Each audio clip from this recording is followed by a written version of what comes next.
Buenas tardes. Si eres nuevo aquí, me llamo Lucy. Si no los eres, bienvenido de nuevo a mi canal de YouTube channel.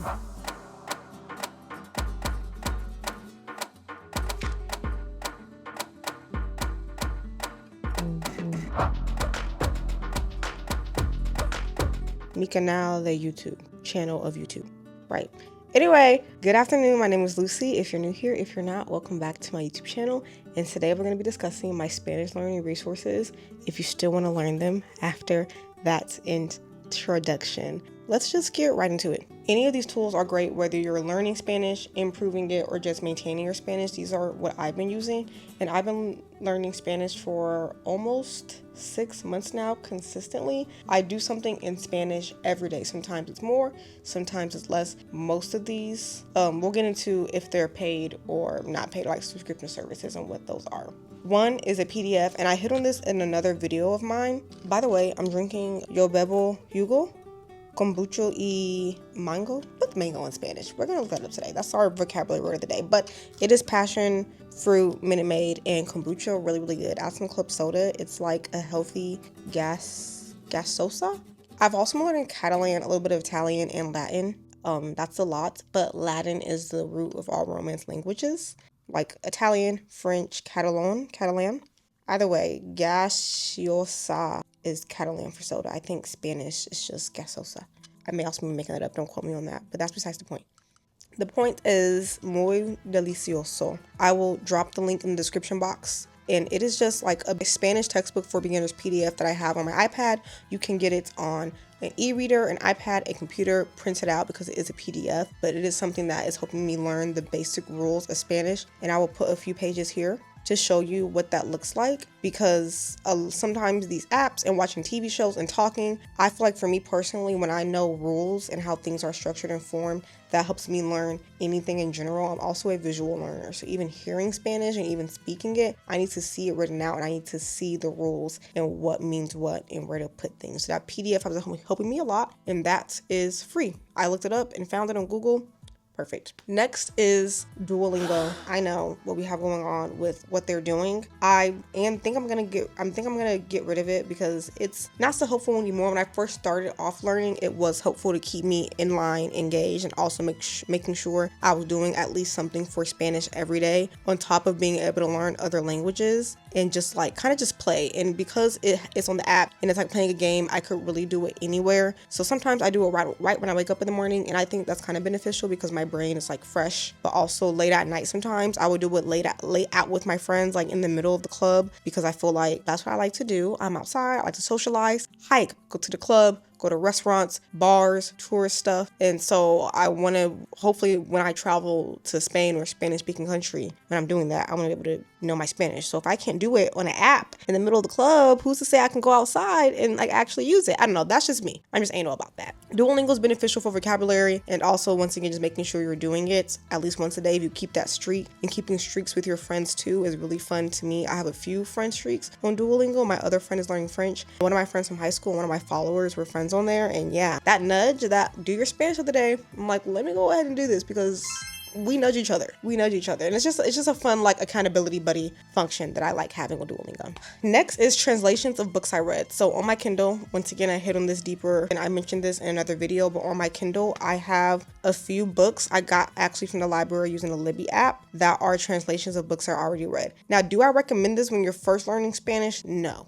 Do it anyway if you want to. I am, but it is really hard to read. It takes me about super slow, but because it's a book I already read. So for example, right now I'm reading One of Us is Lying, Alguien está mintiendo. I read that a few months ago, the English translation of it, and now I'm reading the Spanish translation of it. And I won't do that every night or even read it every day, but sometimes I really do feel like, let me sit down and read a few pages in this. And it actually does help me learn grammar rules, understand Spanish words, reading Spanish words. And because it's a story I already know, just reading the translation and kind of already knowing and putting pieces together and clues. And since I started doing that, I do realize that I can recall Spanish faster to actually speak it. You know, when you first start learning a language, I don't know if other people feel like this. I feel like you can understand it, you can read it, but being able to speak it is scary to think about. Oh my gosh, like And then what if you get it wrong, right? Like, think about, as an American, born in America, raised here, everywhere speaks English. People are not scared to speak broken English because the point gets across. So, like, don't be scared to speak a little bit of broken Spanish. Like, the more you practice, the better at it you'll get, but you'll never get better if you don't practice. But yes, reading translations of books. Most libraries should have translations. That's where I would say to get it first, as opposed to buying it in Spanish. If you want to, buy it. But I was like, I'll probably never read it in Spanish again. So I just keep getting the same book from the library because no one's reading it. So I can just keep it here, and it's free. Perfect. Love Libby. Next is Coffee Break Spanish. This podcast is like my holy grail. It's like YouTube University for me, or using YouTube to completely like start an author business. This podcast, I feel like, has changed my life. One, not only do they explain vocabulary, situations, every episode hits on a situation. So it'll be you're at like the airport in Spain, or you're at a coffee shop in Spain, you're at a restaurant. And it's really helpful to kind of categorize things. And I do notice that when I go out, I can categorize words and vocabulary I'll need to use in a specific situation because of Coffee Break Spanish podcast, as well as the host, they explain how to say words. So it's really good for your pronunciation. And it's been really good for my pronunciation, saying like, oh, that is a soft D. Because you might pick that up for a little bit, but once they explain it once, I'm like, okay, get it there. Canal de YouTube. Not canal de YouTube. And that like sound, that sounded gross, but that like sound and like the double L, just really good for your pronunciation. But Coffee Break Spanish, put the icon here. The link is going to be in the description box. Super helpful. My most favorite thing ever to use right now. I listen to it while I get dressed. I'm actually about to go listen to it while I put away my laundry, or I'll listen to it in the car. My goal right now is 1 episode a day, and they're only 20 minutes long. So really you can do it while you're cooking on your commute. It doesn't even take up my whole commute. My commute is kind of long, so I still get to get in a Spanish lesson and also like listen to my music and do whatever I want. I don't have a lot of immersion right now because a lot of people around me are their primary language is English. My supervisor speaks Spanish, so he'll sometimes like play around with me and like, oh, say this in Spanish, like what does that say, or like teach me kind of words. Like it's really helpful to be around him because he knows Spanish, and like we'll once again like play around, talk a little bit, and kind of gets me going, and he'll like challenge me to like say something in Spanish. Also, speaking to my friends in Spanish sometimes. I've been doing this a lot lately. It's been kind of a quirky thing, but I'm like, no, I'm serious. Is responding to simple text messages in Spanish, like, oh, sí, por favor, or when it's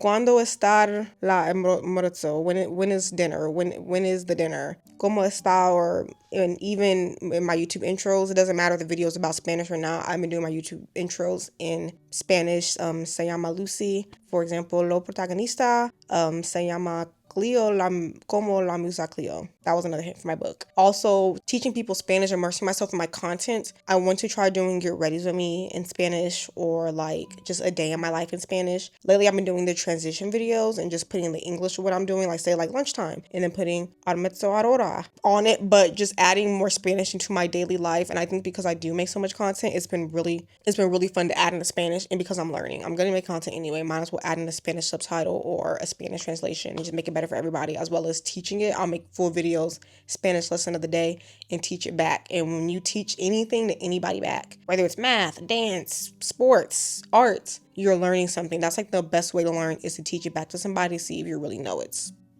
Pro tip. My phone is in Spanish. That's my next resource. My phone is in Spanish. Yes, this has been kind of a struggle. I mainly know where all the buttons and apps are, things that I've been using for years, like my messages and Instagram and TikTok. But I did have to go like do a dispute in my bank account, and I did have to like Google translate a lot of the words just to make sure I was doing it right, because we're disputing our charges, babes. Let's make sure this is okay. But my phone is completely in Spanish. I even have my Notion dashboard. I did a video on this of my Notion dashboard. I have that translated into Spanish, and then all my Notion pages that I have translated into Spanish. I don't use them all the time, but they're there so I can practice it. So something I'm using every day, like Notion, my Notion dashboard, there is a Spanish version. You can just practice back and forth and you'll pick up those words. I think it's better to learn a language using things that you use every day as opposed to like random words. Say, I don't live around mountains. I know a montaña, but like I'm never going to really talk about snow or mountains a lot, so it's not imperative for me to learn right now. But I do know demasiado calor. It's too hot. I live in southern Texas. Absolutely. That's what I do know. So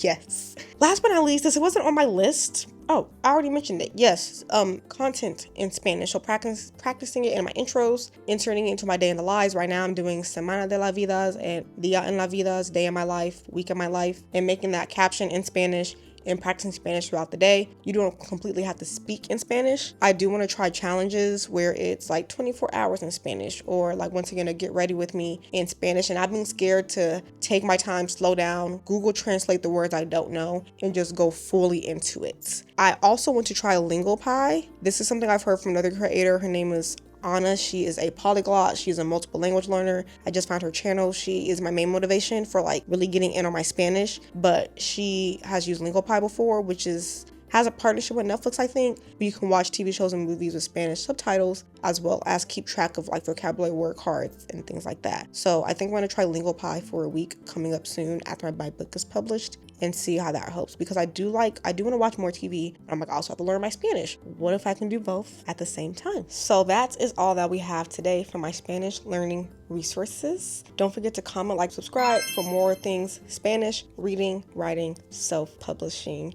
Either way, gracias and hasta luego.